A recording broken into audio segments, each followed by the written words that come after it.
Bueno, buenos días a todos. Muchísimas gracias por haber elegido hoy pasar esta parte del día de la mañana con nosotros aquí hoy. Es una maravilla que tener esta acogida a un evento como este, y lo primero que tengo que hacer es agradecer a Valgray, a la Universidad Politécnica de Valencia y a la Generalitat de Valencia por organizar unas jornadas como esta. Han sido también quiero agradecer el trabajo que han hecho Ana, que ha hecho nuestro departamento de marketing, todos los compañeros que han estado involucrados en esta organización que lleva mucho trabajo hacerlo, ¿vale? Entonces, con esto voy a empezar mi charla. Juanma nos daba algunos antecedentes, también el rector y el consejero nos daban algunos antecedentes de algunas de las cosas que voy a mencionar hoy en mi charla. Y bueno, quiero intentar hacerla lo más amena posible y si queda un tiempo al final, no os cortéis, hacerme cualquier pregunta. Todo lo que yo sepa os lo responderé y lo que no lo sepa lo buscaré en Google, ¿vale? O en Bing, para no parecer... bueno, pues, ¿quiénes somos? Lo decía Juanma hace un momento. La división en la que yo trabajo es un grupo que nace del grupo que tenía Hewlett Packard Enterprise de HPC, más la adquisición de dos grandes compañías, hace 7 años Silicon Graphics y hace 3 años, en el año 2019, Cray. ¿Todos sabéis quién es Cray? Seymour Cray. ¿Habéis leído la historia en la informática? El creador, el padre de los procesadores vectoriales. Pues el año pasado, en noviembre, celebramos el 50 aniversario de la marca Cray. De hecho, tuvimos en el stand, en el Supercomputing en Dallas, teníamos el Cray 1, con número de serie 1, que nos dejó el Museo de Minnesota y lo teníamos allí en el stand. Pues esta marca durante 50 años ha sido la bandera de la supercomputación a nivel mundial.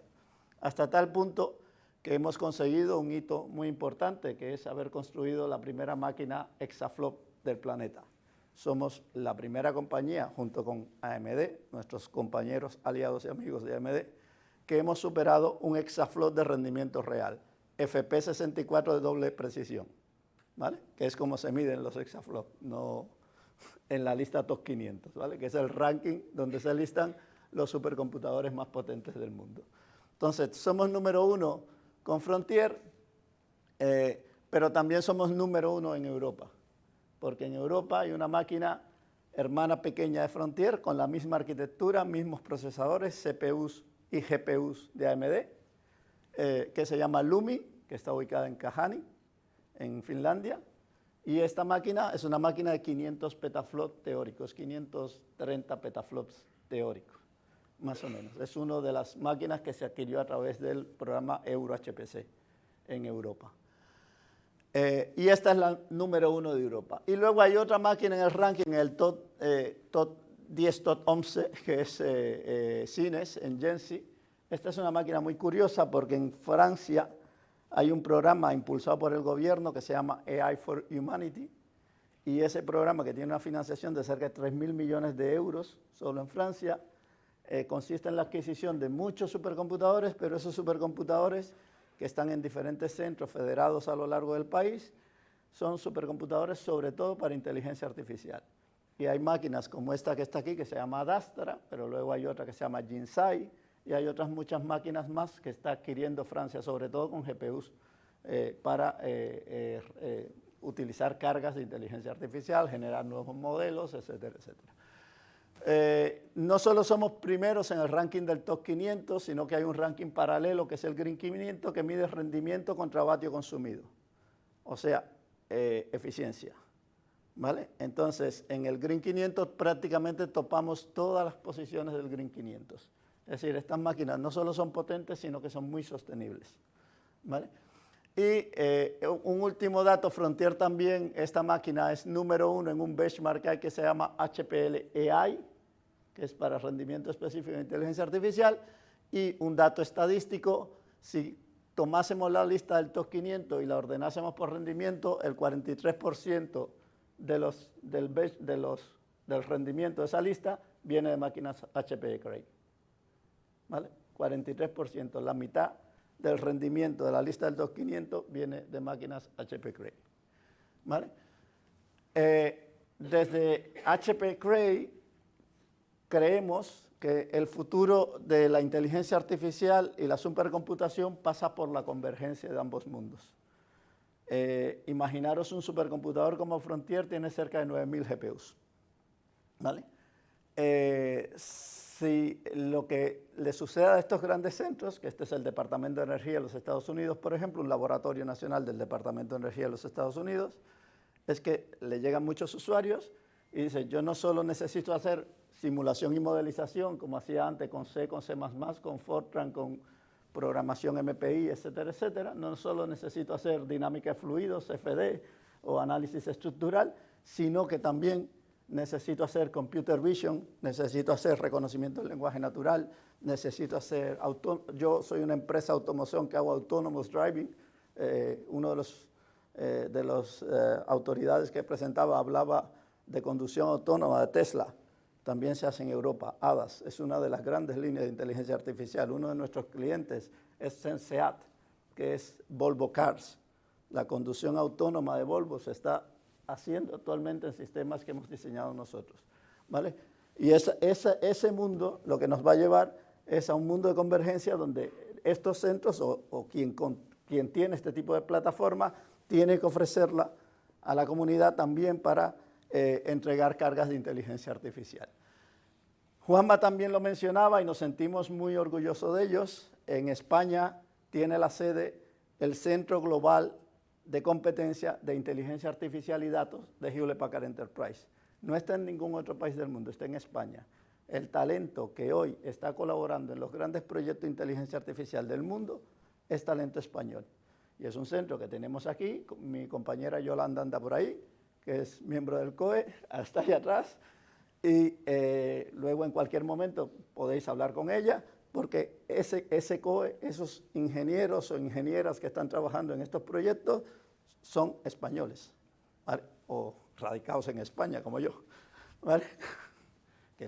Bueno, entonces, dentro de los proyectos, para que tengáis una idea de la escala, aunque estén ubicados físicamente en España, trabajan en proyectos de toda naturaleza a nivel global. Uno de los que a mí me gusta, Juanma mencionaba Sword Learning, que luego voy a hablar de ello, pero me gusta uno mucho que se llama AI Operations. Hay un cliente en Estados Unidos que es el NREL, que son las siglas de National Research Energy, Clean Energies, lo que sea, energías renovables, Renewable Energies, lo que sea, NRL. ¿Qué hace NRL? Todo el supercomputador está conectado a un sistema de cooling, de refrigeración líquida, y tiene enfriadoras, tuberías, bombas, etc.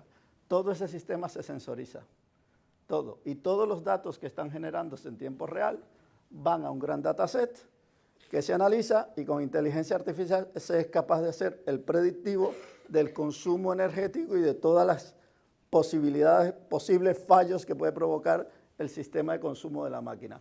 Eso es AI Operations, ¿vale? Y es otra línea muy importante, es cómo hacer con AI que los data centers sean más sostenibles, ¿vale? Y es una de las líneas de trabajo que desde el centro, desde el COE, realizamos. Yo no he venido hoy aquí a hablar mucho de hardware, pero esta única slide es para contaros la potencialidad de todo el portfolio, que obviamente arranca por nuestros sistemas de bandera, nuestros sistemas de mayor escalabilidad, de niveles de escala, como son los sistemas CRY.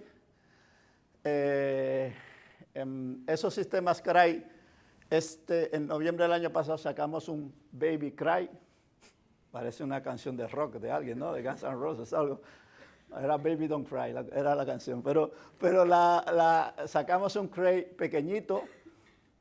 Cuando digo pequeñito es que cabe en un data center más tradicional. A este hay que construirle un edificio para él. Y la característica es eso, que prácticamente cualquier organización de cualquier tamaño puede tener tecnología Cray si la quisiese, porque es más accesible que el hecho de tener que montar un centro es profeso para esto. Valga por delante que hay universidades como la King Abdulaziz Scientific and Technical University de Arabia Saudí, que se ha gastado $160 millones en comprar una máquina de estas, ¿vale? O la Universidad de Emiratos Árabes, MBZAUI, que quiere convertir a Emiratos Árabes en el primer país del mundo en inteligencia artificial y ha comprado otro maquinón de estos. Lo que quiero decir es que hay una carrera, y no ya solo de Estados Unidos y China, sino también de países árabes, de Israel, de otros países, que Singapur, que no tenemos en el radar y que están invirtiendo muchísimo en inteligencia artificial. En los Emiratos Árabes hay un ministro de inteligencia artificial. En España tenemos una Secretaría de Estado, que tampoco está mal, pero en Emiratos hay un ministro de inteligencia artificial, ¿vale? Es decir que, por poner en contexto. Entonces, estas máquinas, que es digamos, el tope de gama de nuestro portfolio, luego se representa con máquinas un poco más estándares, y lo que estamos haciendo es llevar innovación, propiedad intelectual de Cray a estas máquinas. Es decir, los sistemas de interconexión de Cray, que se llama Slingshot, el Cray Programming Environment, que es nuestra suite de compiladores, conjunto de Cray OS, que es nuestro sistema operativo. Todo esto lo estamos llevando para que cualquier centro pueda tener innovación de Cray en una máquina de una escala más general, ¿vale? Y luego en esta esquina tenemos otro representante muy curioso, que es la línea Edgeline, y Edgeline significa servidores de Edge Computing o de IoT. El dato está en todas partes, pero se genera en el Edge, ¿vale? Yo hace 2 días estaba reunido con el Instituto Astrofísico de Canarias. Ellos producen datos de un telescopio. ¿Sabéis lo que cuesta bajar los datos desde un telescopio hasta el data center más cercano? Que tiran unos cables de fibra que valen un dineral. Y si ponemos la máquina al lado del telescopio, ¿vale? Entonces, eso que he contado, el telescopio, vale para una empresa de fabricación de coches o de cualquier empresa de manufacturing. Y una de las cosas, uno de los clientes que tenemos nosotros es la NASA. La NASA tiene una misión que se llama Artemis, que debe llevar una astronauta al espacio. Lo he dicho bien, una astronauta al espacio, misión Artemis, en 2024. Bueno, a la Luna le tiene que llevar, ¿vale? Y va a haber un vehículo que es el Moon Rover. El Moon Rover, un 4x4 para la Luna, ¿vale? Y dentro del Moon Rover va a ir este servidorcillo. Vamos, no es un servidor, son varios servidores dentro. Es como un chasis que lleva varios servidores dentro, ¿vale? Y lleva GPUs también, es decir, puede hacer inteligencia artificial. Es chiquitito, pero matón. El otro día tuve una entrevista con un periodista que le puso ese el titular, ¿verdad? Todo esto, por simplificar, tenemos también portfolio de software, etcétera, etcétera, pero la curiosidad era otra cosa que mencionaba Juanma, que es que todo esto lo podemos dar en modalidad as a service. Es decir, nosotros por tendencia, cuando vamos a, las compañías, organizaciones, cuando vamos a adquirir un equipamiento, lo compramos en propiedad. Esa es la tendencia en España, que yo me compro la casa, no la alquilo, ¿vale? Pero nosotros tenemos un modelo en el cual podemos traer el sistema físicamente aquí, pero la organización paga por el consumo que haga del sistema, de modo variable. O sea, os traemos el cloud a vuestra casa. Sí, no tenéis que iros a la nube pública porque la nube viene a vosotros. Ese es el concepto de GreenLake, ¿vale? Es un cloud con algo que lo veis físicamente ahí y que el dato no sale de aquí. Está en territorio español, con los datos aquí, bajo la legislación española y sin robo de datos hacia ningún lado que no sabemos dónde están, ¿vale? Es algo de lo que hacemos. Aquí lo voy a pasar muy por encima porque, como decía, no quiero dedicarle mucho tiempo a la parte pura física del hardware, pero simplemente señalar que estamos soportando la última generación de procesadores AMD, la 4ª generación de procesadores EPYC de AMD. El nombre clave era Genoa porque AMD ha elegido ciudades italianas para ir nombrando las diferentes familias, que es un procesador que puede llegar hasta 96 cores por procesador, pero luego mi amigo y compañero Simón luego os contará sobre él. Y con ello pues tenemos la posibilidad de un sistema como este, como un CryX 2500, en un solo armario que veis ahí, caben 192 procesadores en un armario. ¿Vale? Es un nivel de densidad sin precedentes, obviamente refrigerado por agua. Ese es todo nuestro portfolio de software, porque además de toda la parte de hardware, somos capaces de dar sistemas operativos, software de gestión de rendimiento, software de monitorización remota o presentación remota, compiladores, librerías, depuradores y este software que voy a contar hoy. ¿Vale? Esto es el modelo GreenLake. Como veis, cualquier cosa del portfolio de HP se puede entregar como servicio. Un servidor, un sistema de red, un sistema de almacenamiento, es decir, desde los elementos más básicos se pueden consumir como modelo de pago por consumo, como hemos hablado, es decir, yo pago por el uso que esté haciendo de la tecnología. Y también las capas, digamos, de hacia arriba, bien sean máquinas virtuales, contenedores software, etcétera, etcétera. Pero si veis en la parte de arriba, el tope de lo que es el stack de servicios, están las capas de Data Analytics, Machine Learning e Inteligencia Artificial. O sea, no solo podemos dar, por ejemplo, GPU as a Service. Imaginaros que una GPU es un elemento muy caro, que un modelo de entrenamiento puede llevar cientos o miles de GPU. Y si yo tengo que pagar de golpe 1000 GPUs, y además de eso hay 50 que están idle, como ha dicho Juanma, que están sin usar, es un despilfarro de dinero. ¿Por qué mejor no tener un pago por consumo variable en las GPUs? Entonces podemos dar GPU as a Service, pero encima de eso podemos dar la experiencia completa de entrenamiento, no es solo la capa física del hardware, ¿vale? También vemos que la naturaleza del dato, de lo que se hablaba, puede ser federada, con lo cual lo que hablábamos del edge computing, de que el dato se produce en el extremo, es decir, hay varios niveles donde puede haber datos o donde se puede hacer analítica del dato. No necesariamente la analítica se tiene que hacer en un gran data center donde están los sistemas analíticos, sino que a lo mejor yo tengo que hacer una analítica de primer nivel o una inferencia en el edge, en el punto donde el dato se está originando o donde generamos nosotros datos. Y por eso estamos trabajando en una visión, un modelo completo de empresa de Distributed Enterprise, donde queremos que ese esquema que estamos comentando lo llevemos a cualquier extremo. No tiene que ser necesariamente un centro de datos focalizado en un punto. ¿Vale? ¿Qué pasa con la parte de supercomputación e inteligencia artificial? Que el 85% de las implementaciones que hay hoy en el mundo de inteligencia artificial son sistemas on-prem. ¿Vale? Casi nadie se va a la nube, especialmente las empresas de industria. Si yo me dedico a hacer coches o me dedico a hacer aviones, no me gusta para nada que los modelos de coche que estoy construyendo, tenerlo en un bucket por allí, que hay alguien que a lo mejor me lo está mirando, y sobre todo, a lo mejor yo pertenezco a un grupo industrial de automoción, y mi competidor no es la otra empresa de coches, es la otra empresa de coches de la misma compañía de mi grupo. ¿Vale? Entonces, porque están compitiendo por ver dónde se fabrica el modelo de coche. Entonces, si mi empresa sabe que yo en Barcelona voy a producir un coche y se entera el checo, se va a intentar llevar el modelo de coche para fabricarlo en Chequia. Entonces, ese nivel de seguridad de datos lo necesita la industria. Es decir, no quiere bajo ningún concepto que un dato se filtre. Por eso es muy importante que la implementación que se haga sea on-prem. Pero claro, lo que necesitan las organizaciones es flexibilidad.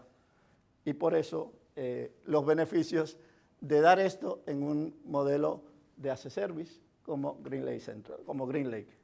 Entonces, GreenLake para HPC es, tú tienes tu clúster de HPC que vas a pagar por el consumo que hagas del clúster de HPC y luego tienes un conjunto de elementos donde a través de la consola de gestión puedes monitorizar todos los costes de ese clúster y además de ello puedes configurar los clústeres, lanzar los jobs, ver el coste, hacer una capacity planning, todos los elementos de gestión del clúster. Estos son solo un vistazo para que veáis cómo sería la experiencia de alguien que teniendo un clúster on-prem lo está utilizando en su modelo de pago por consumo. ¿Vale? Todo está integrado en la consola de operación y de gestión de incluso somos capaces de gestionar diferentes clústeres en diferentes localizaciones. ¿Vale? Esto es un poco para que veáis esta parte. Y con esto ya entro a contaros un poco la estrategia nuestra en el campo de la inteligencia artificial. La inteligencia artificial está en todas partes. en todos los sectores. No hay nadie, no hay ninguna organización hoy que no se esté planteando la inteligencia artificial. Y si no lo tiene hoy en su estrategia, va tarde, muy tarde, porque va a invadir todos los sectores, ¿vale? Entonces, nosotros vemos que todos los campos de la sociedad, la vida, tiene algún impacto directo la utilización de la inteligencia artificial en áreas como gobierno y defensa, en áreas como energía y utilities, áreas como obviamente la logística. Probablemente una de las primeras áreas que empezó con la inteligencia artificial, la robótica, fue la logística. Ciencias de la vida y healthcare. Yo leí en estos días un análisis de un analista de mercado que decía que este era el año del healthcare AI, que era el año de la AI aplicada a la sanidad y las ciencias de la vida, ¿vale? Imaginaros que el genoma es una cadena de caracteres. Lo voy a ultra simplificar, ¿vale? Es un dataset de Large Language Model, porque no entrenamos. Ya hay modelos de entrenamiento de genomas con LLM. El ChatGPT con genomas, ¿vale? Ya existen. De hecho, AlphaFold de Google, creo que lo sabéis, ha básicamente mapeado el 90% de las proteínas que hay en el mundo. Y Meta, Facebook, que también tiene un grupo de inteligencia artificial brutal, también ha hecho una representación prácticamente de todo el mapa de proteínas. ¿Sabéis los avances que podemos alcanzar en lucha contra el cáncer utilizando inteligencia artificial? Skynet, HAL 9001, etcétera, etcétera. ¿Por qué no pensamos en salvar el planeta y nos dejamos de tonterías? ¿Vale? De que ChatGPT es ágil y cosas así.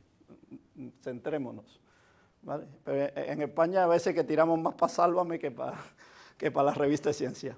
Pero bueno, dicho esto, retail e-commerce, obviamente Valencia tiene una de las mayores y mejores compañías de retail del mundo, se llama Mercadona, con todo el orgullo que ello significa, y retail obviamente es una de las áreas donde la inteligencia artificial puede aplicarse. Nosotros tenemos un cliente en Portugal que se llama Sensei Tech, que se dedica a hacer cashless, experiencia de compra cashless, como Amazon Go. Si yo entro al supermercado, selecciono un artículo, lo meto y salgo del supermercado y se me hace cash out. Porque con visión artificial, ya visto cuál es el producto que he seleccionado, no hay una interfaz humana para hacer el proceso de pago, ¿vale? De pago, de selección de la compra. Y esto, por ejemplo, en el caso de Sensei Tech, lo está haciendo en gasolineras. Poner estas tiendas de 24/7, que uno llega a la gasolinera a las 3 de la mañana y no tiene que haber un empleado allá a las 3 de la mañana, que es un momento a lo mejor hasta peligroso. Entonces, entras a la tienda con tu móvil, compras y sales. Eso es un ejemplo de AI aplicado a retail. Fabricación, todos nuestros servidores utilizan visión artificial. En el proceso de fabricación de los servidores hay cámaras en la cadena de montaje y si se detecta un fallo del componente se saca de la fabricación, ¿vale? En manufacturing se emplea, telecomunicaciones y sector financiero. Lucha contra el fraude, mencionó uno de los ponentes al inicio. ¿Cómo voy de tiempo? ¿Va bien? Bien, aquí tenemos un cuadrante. Me voy a centrar en 3 elementos de ese cuadrante para que la experiencia no se os haga muy pesada. Entonces, el de abajo es muy sencillo, es SmartSync, es una solución open source. SmartSync lo desarrollaron los Cray Labs y es una solución que permite que los datos de una simulación hechos en C, C++ o Fortran se comparta con un framework de inteligencia artificial como PyTorch, Keras o TensorFlow. O sea, yo puedo, un ingeniero de simulación que esté trabajando en un proceso de CFD, Computational Fluid Dynamics, por ejemplo, estoy produciendo un avión, ¿vale? O un coche, o un barco, le estoy construyendo el prototipo, el producto, y los datos los llevo a memoria y esos datos los puedo ingestar a un dataset de inteligencia artificial, o viceversa. Esto es open source.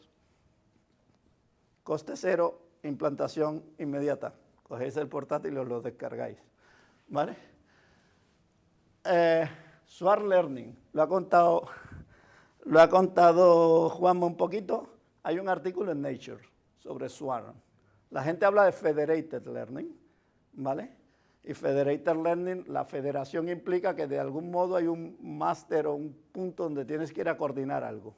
En Swar, lo dice el término, es enjambre. Es como funcionan las abejas o las hormigas, ¿vale? Se coordina la red. No hay nadie, no hay un nodo maestro. ¿La magia cuál es? Es una red neuronal que se entrena y solo intercambia los hiperparámetros de la red. Los datos no se intercambian. Los datos están donde estén. Yo solo hago que aprenda con los parámetros de cada sitio, pero sin tener que intercambiar datos. Sanidad. ¿Qué sucede? Que el dueño de los datos muchas veces dice, yo no comparto mis datos. Yo tengo aquí un banco de datos de radiología del tórax y no pienso dárselo al otro hospital. Es mi investigación y son mis datos. ¿Vale? Eso ocurre. Con esto se resuelve, porque no tienes que mover datos. Solo tienes que ponerte de acuerdo en el modelo. ¿Vale? Es una red blockchain. ¿Alguien ha dicho criptomonedas por ahí? Bueno, para esto sirve el blockchain también, para tener una red inmutable donde no hay un nodo maestro, hay un mecanismo de consenso y se determina cómo se entrena. La versión Community Edition de Sword Learning, hasta 5 nodos, es free, coste cero. Vais a la web de software de HP y os la descargáis, coste cero hasta 5 nodos.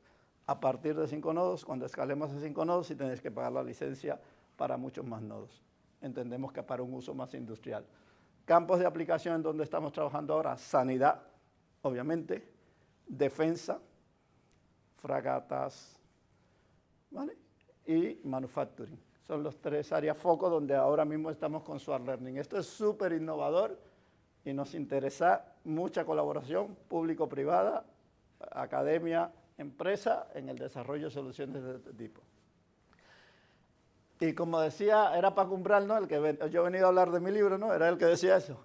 Pues yo he venido a contaros esto hoy, ¿vale? Machine Learning Development Environment. La visión de HP es construir la mejor plataforma del mundo para implantar aplicaciones de IA a escala. A escala no es yo tengo una workstation con una GPU y puedo entrenar modelos. A escala es yo tengo Frontier que tiene 9000 GPUs y puedo lanzar mis modelos desde mi workstation hasta Frontier. Eso es escala, ¿vale? Entonces, ¿qué pasa con el mundo de la inteligencia artificial? Normalmente en las organizaciones hay 3 roles. Cuando uno mira la estructura de organización que tratan con la inteligencia artificial. Los ejecutivos que dicen, la tira de Dilbert, hazme una IA para mañana. ¿Se la hago rosa? Sí, rosa está bien. ¿Vale? Eso era una tira de Dilbert. El chiste de Dilbert lo hacía con una base de datos de SQL. Pero conocéis a Dilbert, chicos jóvenes. Si no conocéis a Dilbert, por favor, es básico de primero de carrera, que hay que saber quién es Dilbert. Bueno, este es el líder, digamos, el que tiene la visión estratégica de que necesitamos estar en el front del AI, ¿vale? Luego está el IT Operator, el pobre sufridor que le llegamos de los diferentes departamentos y decimos, necesito 100 GPUs. ¿Y de dónde la saco? Abro el cajón y tal. Entonces, el pobre IT Operator que gestiona las máquinas de la Universidad Politécnica de Valencia, le llegan demandas y dice, ¿y ahora cómo hago yo esto? Porque además tengo que sacar un concurso, licitarlo, tal, para responder a esto, ¿vale? Dolor de cabeza, gestionar los recursos que demanda el IT. Y tercer punto, los científicos de datos, para los cuales muchos de nosotros somos científicos de datos, el recurso es infinito, ¿vale? Es algo que existe en el universo y lo demandamos, y ya está, ¿vale? Entonces, esa es la historia con la inteligencia artificial. La inteligencia artificial, y lo que vamos a hablar hoy es sobre todo, del proceso, del proceso de entrenamiento, porque cuando uno va a hacer, sobre todo Computer Vision o Natural Language Processing, NLP, ¿vale? Grandes procesamientos de modelos de datos, de lenguaje, sobre todo lo que vamos a hacer es entrenamiento, training. Vamos a entrenar el modelo. Pero el proceso de entrenamiento es iterativo.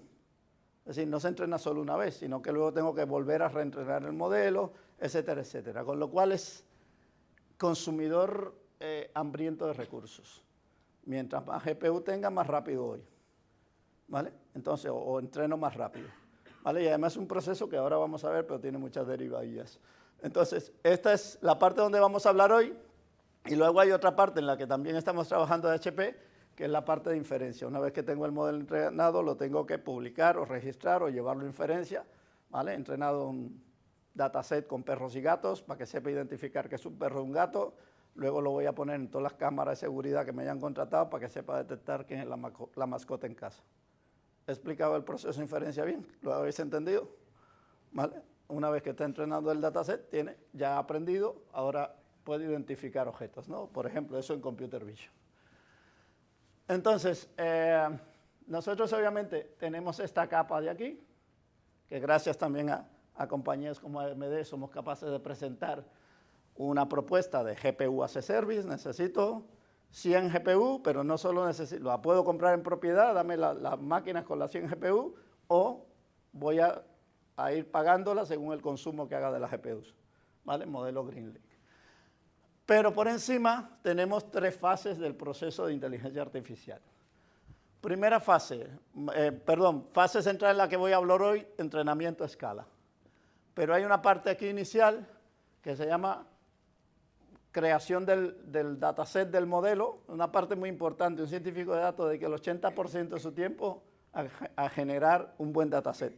Y ahí es donde empieza el problema de los sesgos y tal. Si no haces un buen curado de datos, una buena generación, el sesgo no lo hace la máquina porque sea súper mala. El sesgo lo hace el humano. Yo me acuerdo de un señor que vendía bases de datos de una empresa de color rojo que decía, sí, le decían el caro, si leías al revés, decía el caro, Oracle, que fuera de la broma de Oracle, decía que el 80% de los errores en las bases de datos eran errores humanos. ¿Vale? El problema del dato no lo genera el software, es el humano que mete el dato. Entonces, esta parte de aquí es muy importante porque sobre todo conduce a un tema que va a ser importantísimo en vuestras carreras, que es la AI reproductible. Es decir, mismo dataset, mismos resultados. ¿Vale? Hace 2 semanas aquí compramos una empresa que se llama Pachyderm, como el elefante. ¿Vale? Entonces, Pachyderm hace esto. ¿Vale? Lo estamos todavía incorporando al portfolio. A futuro os contaremos más de Pachyderm. Y luego hay una tercera parte, que es la parte de publicación del modelo, registro del modelo y explainable AI. Que el AI sea capaz de ser interrogado y entender el por qué un resultado ha sido cuál. Esta parte también la vamos a tener en la visión completa.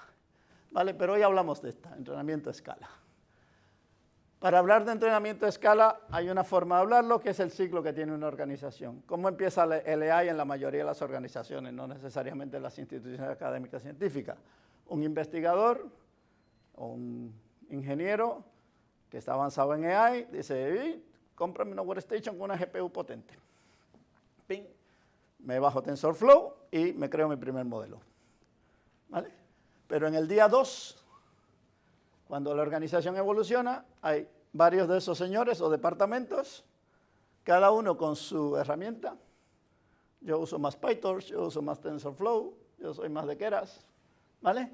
Y luego hay heterogeneidad del hardware. Hay uno que tiene GPUs verdes, hay otro que tiene GPUs de AMD porque tiene buen gusto, hay otro que tiene CPUs nativas, hay quien tiene ASICs o FPGAs, que también se pueden usar. Hay más cosas que las CPU y la GPU en el mundo, ¿vale? Y tenemos heterogeneidad en hardware. Entonces, ¿qué hace Machine Learning Development Environment? Primer punto funcional, abstraer recursos hardware. Yo soy un data scientist, voy a la interfase y voy a usar un resource pool. Y el resource pool está on-prem, en el clúster que yo tengo, o está en la nube de Google, o está en la nube de Amazon. Me da igual. Mi software le da igual. Yo soy un científico de datos y en la interfase digo, tengo pools de entrenamiento, que son este y este, y mi experimento lo voy a lanzar aquí, aquí o aquí. Elijo mi pool, ¿vale? Pero es independiente del recurso. Y además abstrae el recurso. Quiero decir, no me obliga a que mis GPUs tengan que ser de un color, de una marca, de un sabor, de nada. Es decir, yo puedo tener un clúster aquí con GPUs de un tipo y aquí otro clúster con GPUs de otro tipo. ¿Vale? sin ningún problema porque el software le da igual. Otra característica interesantísima, distributed training. Cuando yo tengo un modelo, tengo datos y modelos. Para hacer inteligencia artificial tengo que tener un dataset y un modelo. Cuando yo tengo el dataset y el modelo, lo entreno primero a pequeña escala. Eso llevará 3 meses, o lo que sea. Dependiendo de la complejidad del modelo, va a llevar un tiempo ejecutarlo, ¿vale? Si tuviera más GPU, tal. Vais a un ficherito de configuración y en la línea que dice trial, donde dice 2, ponéis 128. Y no tocáis ni el modelo ni el dato. Es decir, no tenéis que ir a Python a modificar el código. Vais al fichero de configuración y le ponéis la cantidad de GPU donde vais a correr. Y el software por sí mismo distribuye y ejecuta. Magic. ¿Vale? Y aquí ya empieza la magia para los científicos de datos. Hyperparameter Search. ¿Sabéis la cantidad de horas que le dedicáis a buscar los hiperparámetros de entrenamiento de la red neuronal?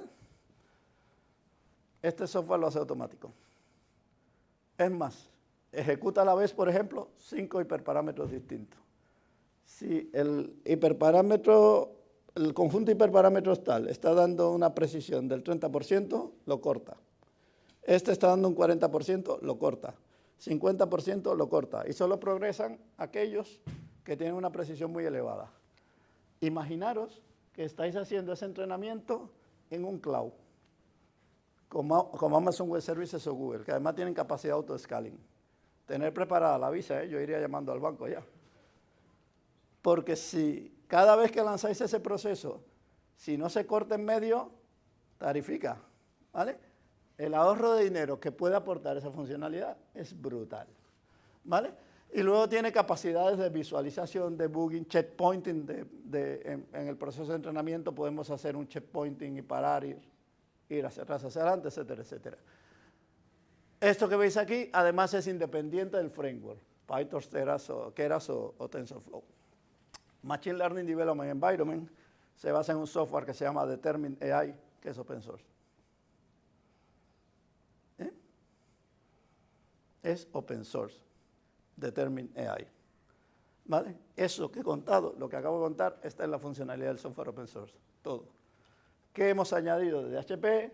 Cuando vamos a un entorno productivo, una empresa que va a implantar Machine Learning Development Environment, soporte empresarial de HP, una persona que cuando levanta el teléfono le llama y le puedes poner la cara colorada porque no te funciona, ¿vale?